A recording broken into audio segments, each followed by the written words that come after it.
Welcome to Business Innovators Radio, featuring industry influencers and trendsetters sharing proven strategies to help you build a better life right now. Welcome to the Business Innovators Radio Podcast. I'm your host, Rick Brown.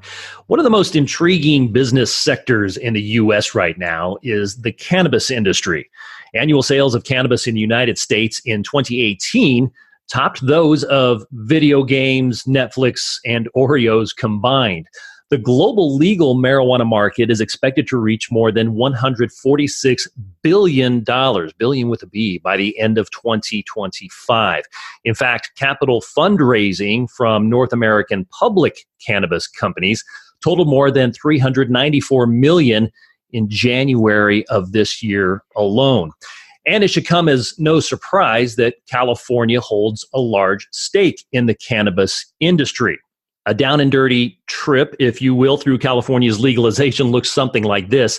The Medical Cannabis Regulation and Safety Act was established through a series of bills passed by the California State Legislature in 2015 and 2016. And those established 3 state cannabis licensing authorities and created California's first framework, if you will, for the licensing, regulation, and enforcement of commercial medicinal cannabis activity.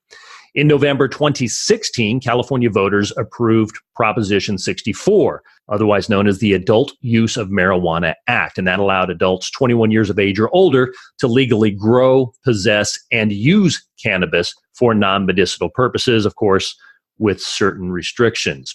Additionally, this act made it legal to sell and distribute cannabis through regulated businesses. On January 1st, 2018, the state began issuing licenses for medicinal and adult use cannabis activities for cultivation, manufacturing, retail, distribution, micro businesses, testing laboratories, and temporary cannabis events.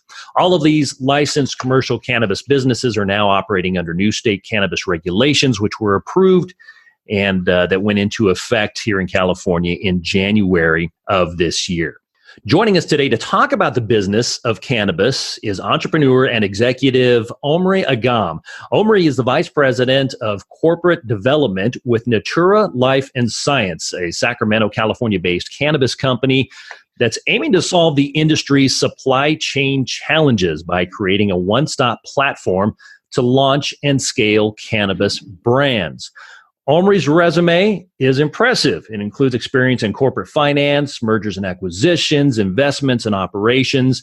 He attended the Wharton School of Business at the University of Pennsylvania, where he majored in finance. And he's worked as an investment banker and private equity investor in New York and Boston. He went on to co-found Endgame Partners, an investment firm and incubator where they helped launch and scale businesses in multiple sectors.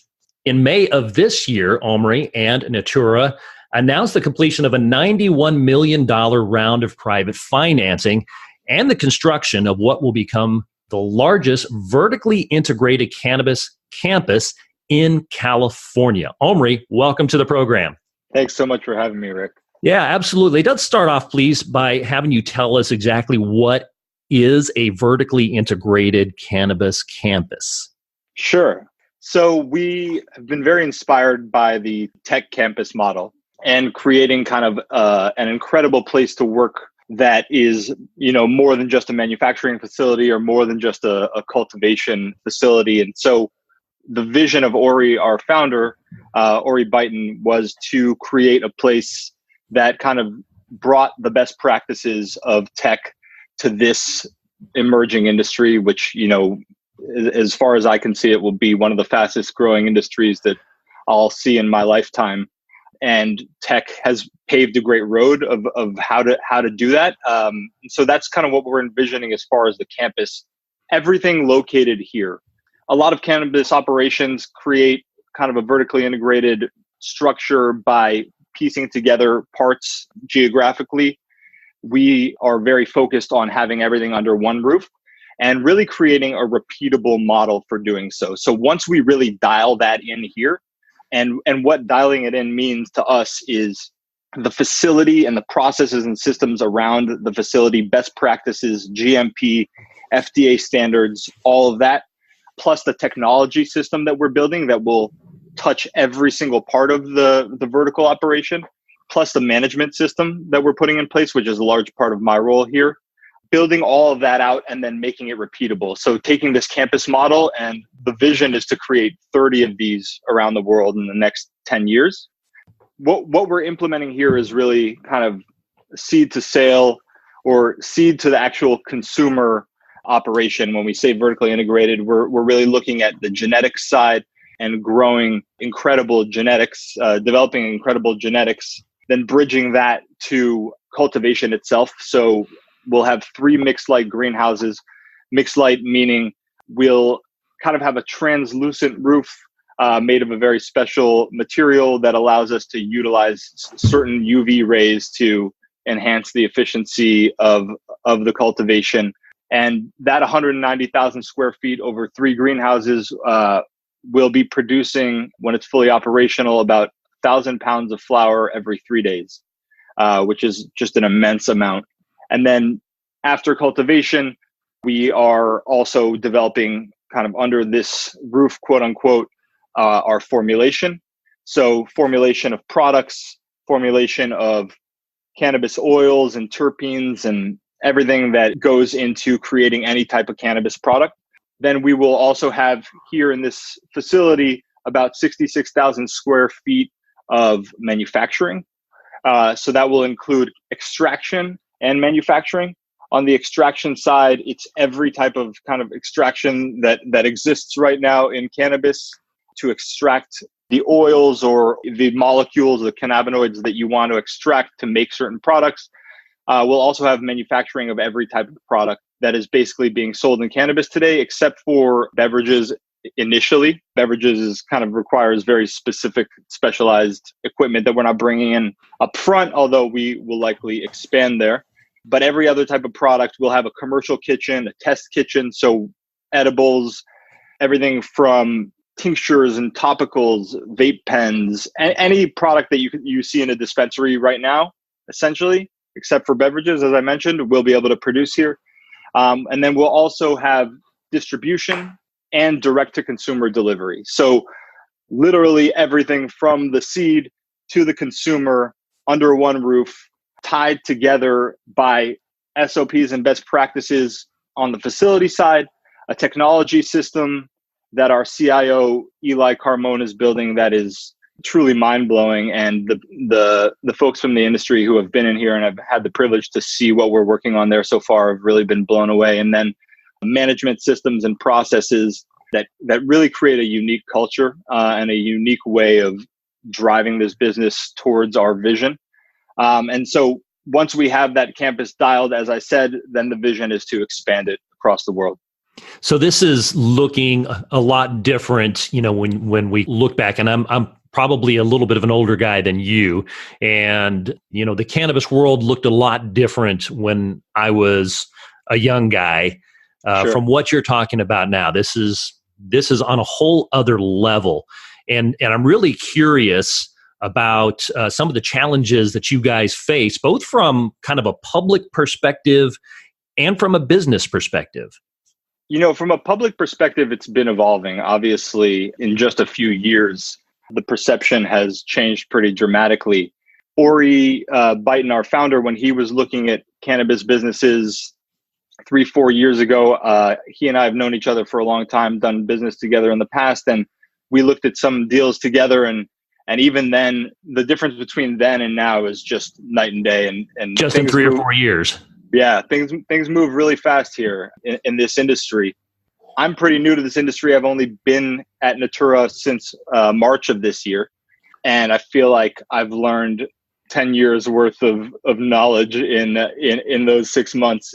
And that's kind of consensus across the industry. People in the industry talk about, a year. It's like dog years here.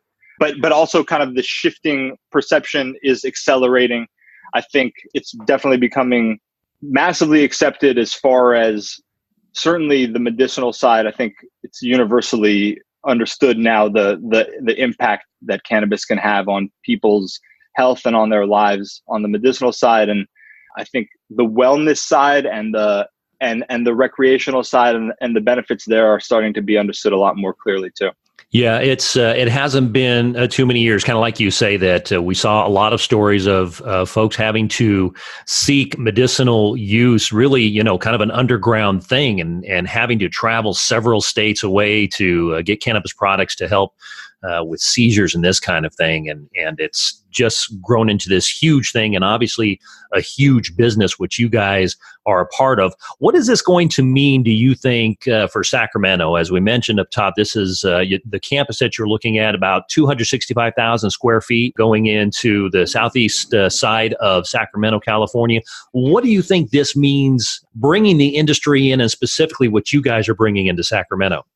Yeah, I think it's an amazing place to do what we're doing, just as far as kind of being the capital of the state and being around the local and the state government here is a really impactful thing. But, to me, the really exciting thing about being here, having experienced the city for a short time now and really having fallen in love with it, bringing a lot of opportunity, economic opportunity, jobs, of course. When we're fully humming, there'll be several hundred employees here at this facility at least, and a lot of revenue, we hope. And so, of course, giving back to the community is a huge part of our kind of mission, and it's a big part of why I'm here.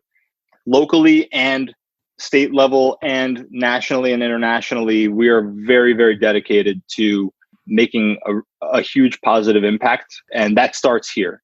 And so we're really excited about that.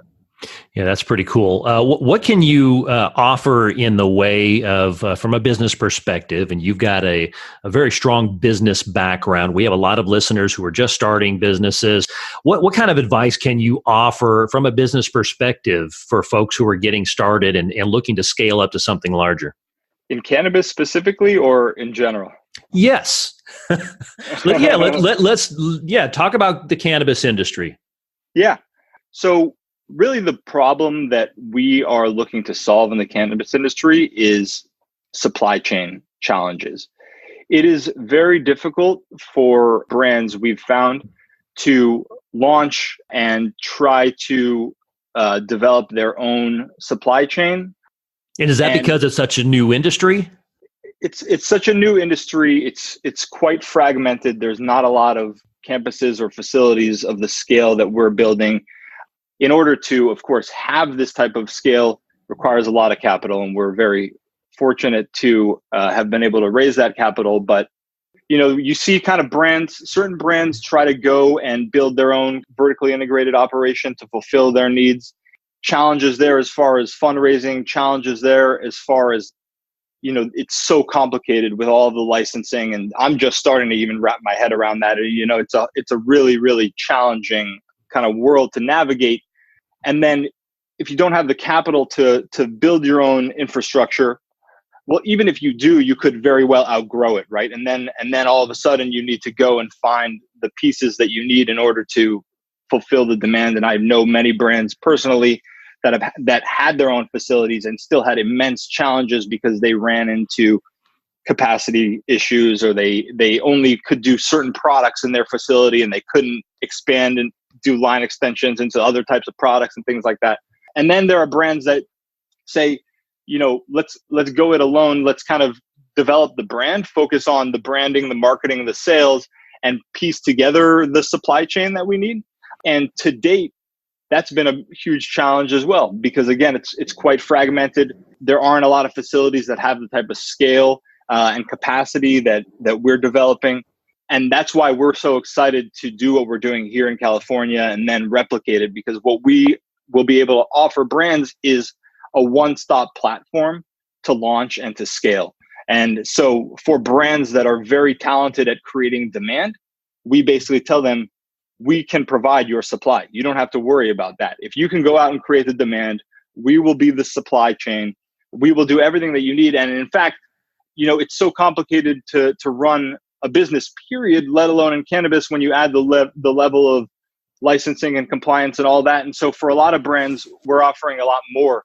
Our kind of general standard offerings are private label manufacturing, which would be for a dispensary or distribution company, someone who already has shelf space think a Trader Joe's model where we can create products for them that they place their brand on and put on their shelves. It's an amazing kind of way to build business, expand margins if you are someone who already has a customer base. And then we offer contract manufacturing for brands, like I said, brands that before may have struggled to piece together the supply chain, piece together the sourcing of source material, and then go and find an extractor at a separate location, and then go find a commercial kitchen to manufacture it. And each part of the chain requires a distributor to move it along. Now we can say, let us do that all under one roof. But then for certain really special brands that we believe in and we see long-term potential with, we can also come in and offer other services. We can provide economies of scale in terms of our HR and our insurance and our licensing and compliance and our legal team and even our branding and marketing and all of those types of functions. So it allows brands to, I think, launch and scale much faster. It's something that was very heavily needed, and it's something that we're really excited to do to kind of be the backbone, be the service provider, rather than go out and compete with, our clients. We just want to provide the space to allow them to thrive. I've been an entrepreneur for many years. I've done my own thing a bunch of times, and the idea to me of being able to find a one-stop solution that could do all the things that I don't want to have to deal with as an entrepreneur, so I can go out and build my business and generate demand and go grow, is a dream, right? And so I'm really excited to be able to provide that to entrepreneurs and let them not worry about so many of the challenging issues and complex issues that come up in this space. I think it's a great point you make, because one of the biggest lessons that I've had to learn, and I think many, if not all, entrepreneurs have to learn is that you cannot handle every single aspect of your business. There's just no way. There are certain things I'm just not good at. I wanted to ask you real quick, and obviously we talked about your most recent round of fundraising, but more than $90 million announced in this last deal back in May. So clearly there are a lot of investors out there who are interested in this industry, yeah? Absolutely. I think the valuations in this industry have reflected a huge amount of appetite and demand. And I think people are looking forward and really seeing the upside here. Now, I think we've experienced a little bit of a correction recently. Public companies in the space have, their valuations have normalized a little bit. I think we're going to see that ebb and flow for a while because there's still so much uncertainty and it's so young, and, companies getting very high multiples on their revenue as far as evaluation isn't sustainable. So it's going to correct itself. And I think eventually, like any kind of mature growth industry, I think we can expect to see high multiples, high valuations as it grows, but multiples and valuations being driven off of profitability and cash flow, EBITDA versus revenue. But yeah, right now, and to this point, you've seen a lot of capital come in and try to jump on the ship. And certainly, I think that's going to continue. Yeah, I think the time has passed for kind of the quote unquote little guy to get in on this industry in terms of trying to invest. There'll still be opportunities. There's a lot of brands that are launching and a lot of great entrepreneurs who are still going to their friends and family and raising, relatively small seed rounds to kind of get off the ground. But I think in the past, they had a really hard time succeeding. And you've seen a lot of brands that unfortunately have not been able to last, even though they were able to raise a few $1 million, let's say, as they were launching, because of the supply chain challenges that we were talking about. And now that companies like us, and hopefully more companies, there's companies in other states that we think are doing a great job, very similar to us. And certainly as we plan to expand to other states and to other parts of the world, it'll be with our model and models like ours, it'll be much more kind of secure for a brand to launch, knowing that kind of the back end and the supply chain is stable. And then it's really just about, can you execute on building a brand that can create demand in the market? So for a young brand like that you're describing, what do you think they should be asking in regard to whether or not working with somebody like Natura is going to be the right move for them? I think it really comes down to how much capital do they want to be investing in having their own infrastructure? I definitely, as a younger entrepreneur, could see my younger self being drawn towards owning it all myself and not being reliant on outside parties to do kind of core parts of my business for me. But the expectation, or kind of how they should approach it in that case, should be, we'll need a lot of capital to really dial that in, and we'll need a lot of capital to be able to expand as we want to meet rising demand, or go into new products, new opportunities that we find. I think you see in more mature industries like food, like supplements, the whole world that uses contract manufacturing quite heavily. You see people really relying on that, and you don't see too much vertical integration there, right? And so I, as a more seasoned entrepreneur who's had his wins and has had his losses and understands the pains of raising capital and getting diluted and not having the funds to do what you need to do when you want to do them, and understands how challenging it is to be great at every part of a business, I would really encourage entrepreneurs who are excited about their ability to build a brand and to see something on shelves and expand it to different states, to rely on companies like ours to do the heavy lifting on the back end. And that kind of brings up an interesting point that I wanted to make to you too, which is I mentioned private label and contract manufacturing and brand partnerships, which is kind of JVs, investments, M&A that we're doing. But then we're also working on launching an incubator that we're calling 8280, which is our address here on Elder Creek Road. It's also an homage to an elite military unit in the Israeli Armed Forces that's called 8200. And some of our founders and some of our team are from Israel originally. And that unit really recruits the best of the best. It's kind of like the MIT or the Harvard of Israel. Nice.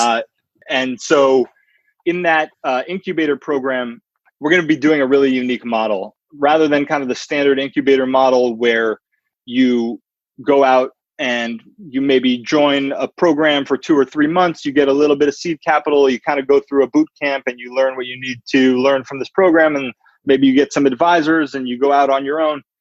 Our model will be more, come and build your company in this ecosystem, in this environment. So for an entrepreneur, it could even be just one entrepreneur who has a great idea or a vision for a brand. He could literally come here, he or she could literally come here and say, okay, I'm going to build XYZ brand focusing on these types of products. My job will be to go out and build the brand, build the marketing, build the sales, create the demand. And Natura is going to provide me with literally every other thing that I need for my business. And so that's kind of taking it one step further. And to me, again, if I was a younger entrepreneur, I might say, wait, I don't want to give up a big piece of my business so that I can just focus on one thing. But as a more experienced entrepreneur who knows all the things that you go through, I would say it's a dream to be able to not have to worry about so many things and just go do what you're great at. And so for really kind of sales and marketing driven entrepreneurs, that's going to be an amazing opportunity. This might be a little bit of a redundant question, but you've talked about your background, kind of how you've thought as a younger entrepreneur, talked about your wins and losses in your past. I'm curious if there's been something that you have learned from your experiences, maybe something that didn't go so well for you that now you look back on and that has impacted how you conduct your role in business today. Yeah. So I think the biggest thing, and it's kind of a little bit off topic of what we've been talking about so far, but something that actually really drew me to Natura. I think in my younger days, I was chasing money. I was really after kind of big exit, big home run success. And most of my business decisions early in my career were about how can I make as much money as possible. And through the really challenging periods of my career, through the losses, I started to shift my kind of perspective and realize that what's important isn't so much making money. And if you're just being driven by that, you're kind of setting yourself up for a pretty unfulfilling career and an unfulfilling life. At least that's how I read it. And so what I really shifted to was how do I make as big of an impact on the world? How do I contribute to the world in a really positive way? And interestingly, that's what had me hesitating initially about coming to Natura. As I mentioned, Ori, the founder, and I have known each other for a long time, and he had floated the idea of me coming and seeing what he was working on for quite some time and joining the team. And I wasn't sure. Not being a cannabis guy myself, I was hesitant. And I was also really kind of reluctant about being in an industry that was so heavily regulated, so many factors that were out of your control. But really, to me, the biggest question was the contribution and the impact you can make. And finally, earlier this year, Ori convinced me to come and just consult for a couple months and see what was happening here, meet the team, give my input. And I came out to implement a system called EOS, which is the Entrepreneurial Operating System. It's an amazingly simple and elegant methodology for building businesses, running businesses, where you kind of establish very early on through a lot of in-depth and open discussion with the leadership team, who the company is, what it stands for, where it's going, and how you're going to get there in 10 years, where you want to be in 3 years, in 1 year. And then you do everything on a quarterly basis to ensure that you're kind of feeding into that 10-year vision. And I'm telling you all this because it was through that process of spending a lot of time interviewing the leadership team, getting to know the team here, pulling out of the team that core focus that we established, which is positively affecting millions of lives through the creation of a world-class platform to launch and scale cannabis brands. To me, that positively affecting millions of lives thing really rang home. And then really drilling down into what that means. How do we do that? Okay, there's so much medical benefit that can be brought to the world through this product. There's wellness benefits. There's also the opportunity to build a truly responsible industry leader that's focused on quality and consistency and science and data. And, this industry is going to happen no matter what. If I could help it, if I could help we hope to be one of the industry leaders doing it in a way that no other industry has ever been built, in a way that is just on a foundation of such core values and so much responsibility and ethics and morals and all of those things. To me, it really hit home. That's what caused me to stay. Of course, the opportunity is huge. As a student and a fan of how to make great businesses, the opportunity to build something from the ground up that I think is going to be so immense was huge. But the thing that kept me here was the opportunity to truly make a positive impact on the world. And if I was speaking to my younger self, I would say, focus on that. Focus on how you can make a contribution. Focus on how you can help others. That's where you're going to get fulfillment. That's what's going to give you lasting satisfaction and drive your passion and your purpose and all of that. Yeah, well said. Well said. Hey, let's shift gears a little bit. Are you familiar with the Proust questionnaire? I know the term, but no. Yeah, Marcel Proust was a French writer back in the early 1900s, and he had this list of like 20 questions or so. And according to Proust, by answering these questions, an individual reveals his or her true nature. So okay. I want to run a few of these by you. Sure. They're pretty harmless questions, and just kind of answer with the first thing that comes to mind. You ready for that? All right. Yeah. What is your idea of perfect happiness?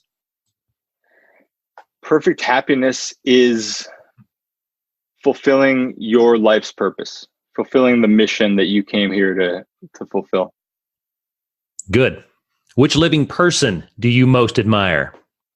Which living person do I most admire? That's an interesting question. I have a lot of formerly living people that I often draw on for inspiration. I would say in recent times, someone who I've been truly, truly inspired by is Ray Dalio from Bridgewater.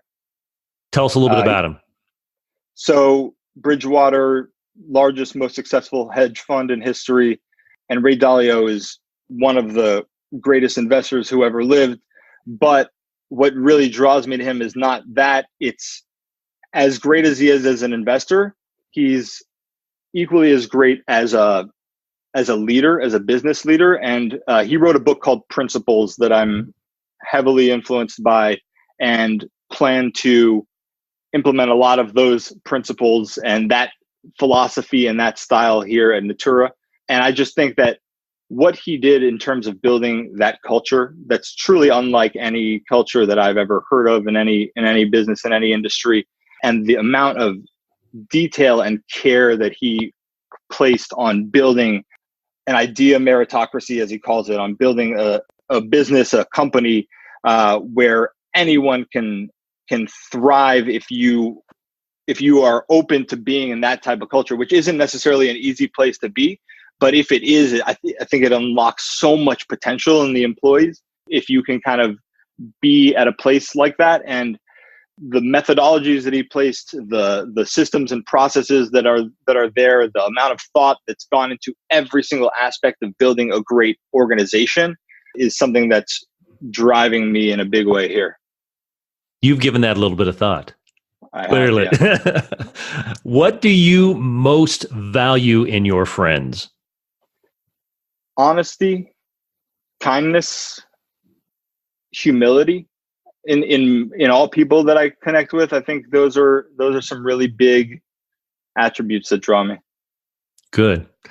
Here's maybe the most important question, and this one's actually not from Proust. I just made this one up myself. Who's your favorite superhero?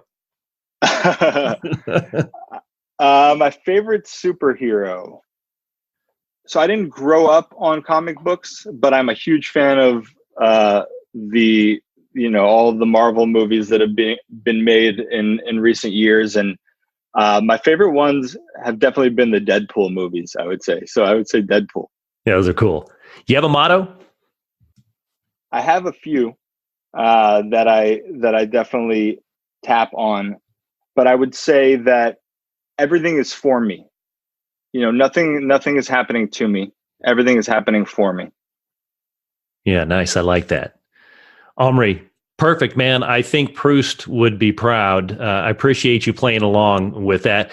Hey, tell us, how can our listeners learn more about what you and Natura are doing and bringing to Sacramento? Absolutely. We've recently started to really focus on our social media efforts now that we're getting so close to launching, which will, by the way, be in the first quarter of 2020. We'll have our doors open. And Rick, I'd love to have you out here when we do. That'd be awesome. Come check it out. So our Instagram is Natura, Natura _life _science. And then our website is Natura, Natura.io. Omri Agam with Natura Life and Science. Hey, thanks so much for joining us today. Really appreciate your input. Thank you, Rick. Pleasure. That's going to be a wrap for this episode of the Business Innovators Radio Podcast. Until next time, keep innovating. Thanks for listening to Business Innovators Radio. To hear all episodes featuring leading industry influencers and trendsetters, visit us online at businessinnovatorsradio.com today.